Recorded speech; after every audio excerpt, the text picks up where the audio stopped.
Maud's relationship to Jung developed much further after she met with him privately at his Bollingen retreat while accompanying her cousin Jerome Hill, who was beginning a film on Jung.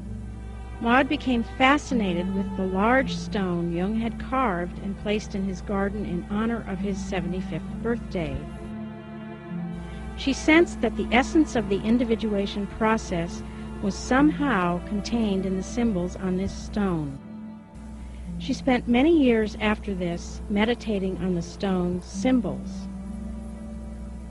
Later, she did research and active imagination to unlock the meaning of this stone for Jung, for herself, and for others. Eventually, she published a distillation of her reflections in a book entitled The Stone Speaks. This book was her last one and came out in 1987. So I did this, and I thought, can I show this to this medicine man? Maybe he won't ever come back. And I told this to Dr. Jung, and he said, that old mind. When I told Dr. Jung, and he said, what did you do? Well, I said, I told him the dream. And what did he say?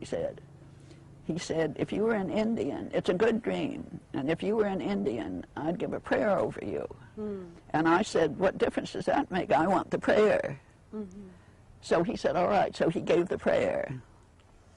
And the essence of the prayer was, I walk in beauty, you see. I'm on the path to beauty. Beauty's above me. Beauty's below me. Beauty's all around me. And it's quite a little prayer. He said, this ceremony is to drive the poison out of you, of the white man. I see. Yes, I should have said that. It's like cleansing your heart. Yes, that's it.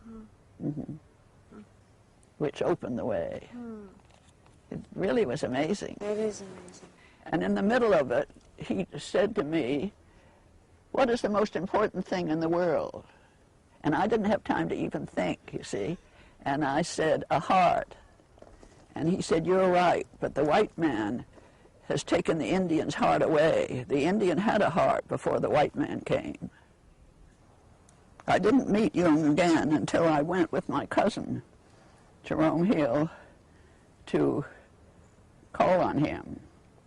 In fact, Jerome wanted to take a movie of him, you know. And he sent Erica Anderson first to talk to Jung, and Jung said no, he wouldn't have movies taken of him by anyone. But in the end, he weakened and said he would. So we went on to see Dr. Jung and watch the movie Taking. Dr. Jung, scene 3, take 1. Don't begin with that. Was that at Bollingen? Yes. And we went there, and Angulo's daughter was there, too, and Jung's secretary, and he showed us all over, and I saw this, in the garden, I saw this extraordinary stone, and the minute I saw it, this mandala stone with a little figure in the middle, it just did something to me. Well, then when they were taking the movies of Jung, Romy asked him what it meant, because it was in Latin and Greek. And he said, well, it's enigmatic. Well, Romy said, enigmatic or not, I'd like to know what it is. So he told us, and it meant nothing to us, you see, but it was all written down. Here is a Latin inscription. It's a very cryptic text that would need a lot of commentary. But I give you the mere translation. The stone speaks now, being personified, of himself, and says, Orphanos sum, solus, tamen ubique reperior, udo sum, sed mihi contrarius. I am an orphan, alone. Yet I am found everywhere. I am one, but I am contrary to myself. A youth and an old man at the same time. I have known neither father nor mother, because I must be lifted up from the depths. like a fish. Or I fall down from the sky, like the white stone. In woods and on mountains, I'm walking about, but I am hidden. I lie hidden in the innermost of man.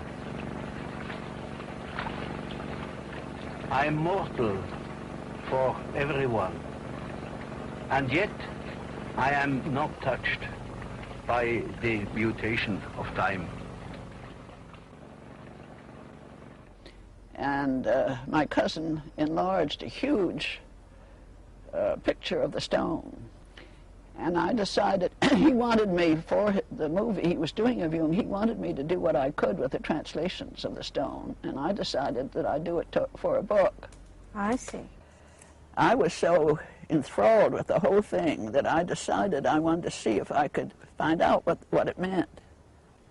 And then I finally wrote to Dr. Jung, in which I said, I'm not an analyst and I have no degrees, and I'm just an ordinary person, but your stone did something to me.